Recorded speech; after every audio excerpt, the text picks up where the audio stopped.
Alors, Stéphane, déjà première question, parlez-nous un petit peu de l'activité européenne Homes. Activité, opérateur global immobilier, aménagement, promotion, construction, groupe national depuis 40 ans.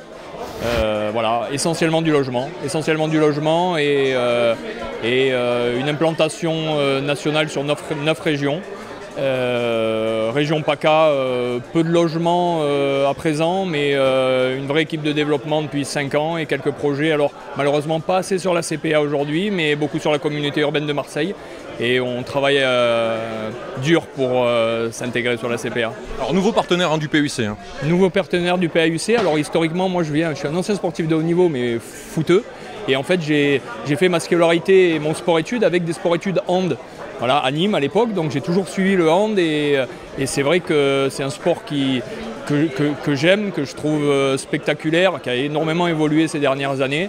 Et puis c'est vrai que je suivais un petit peu déjà de manière off, entre guillemets, le PAUC.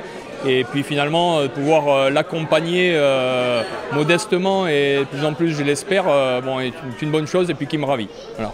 En compagnie de Bernard Allemand, directeur de Futuro Sud. Monsieur Allemand, parlez-nous un petit peu de l'activité de Futuro Sud justement. Alors un centre de formation par l'apprentissage, nous formons des jeunes 16-25 ans sur différents métiers du sport, des éducateurs sportifs ou des entraîneurs sur différentes disciplines très larges, voile, canoë, kayak, tennis, remise en forme, sport collectif, voilà.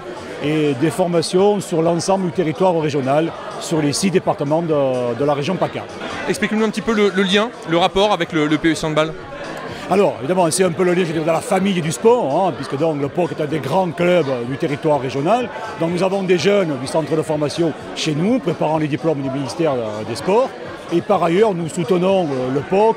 Nous sommes partenaires depuis des années avec un nombre d'entreprises du territoire régulièrement. Et donc c'est évidemment la volonté d'être avec des gros clubs sportifs du territoire et que le CFA soit non seulement sur le volet formation, mais aussi sur le poids l'accompagnement financier des gros clubs régionaux.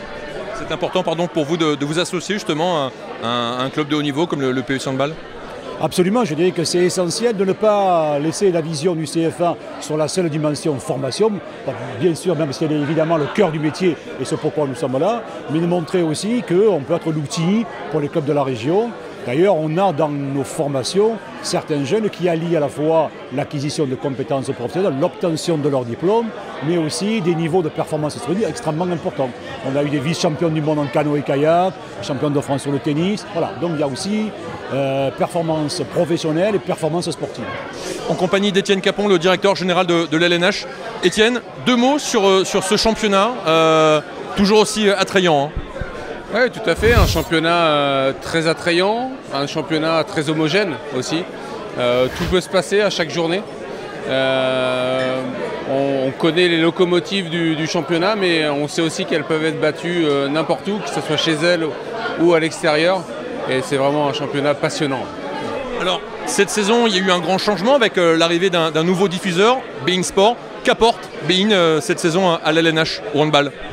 Avant tout son expertise, mais aussi la visibilité, puisqu'on a aujourd'hui 2 matchs qui sont couverts par journée de championnat, un magazine avec des images de l'ensemble des rencontres.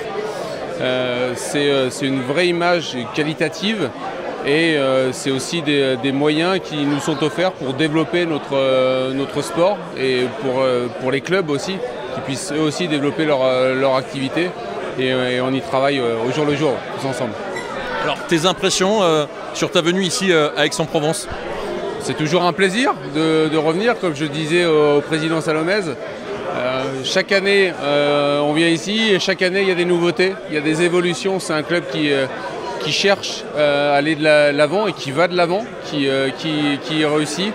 Il y a un projet de salle, certes à 2 ans, une belle salle, de grande salle qui va voir le jour. Mais en attendant cette grande salle, on cherche à utiliser tous les espaces qui existent ici et ça plaît au public, ça plaît aux partenaires, ça plaît à l'ensemble des médias et c'est vraiment une très très bonne chose.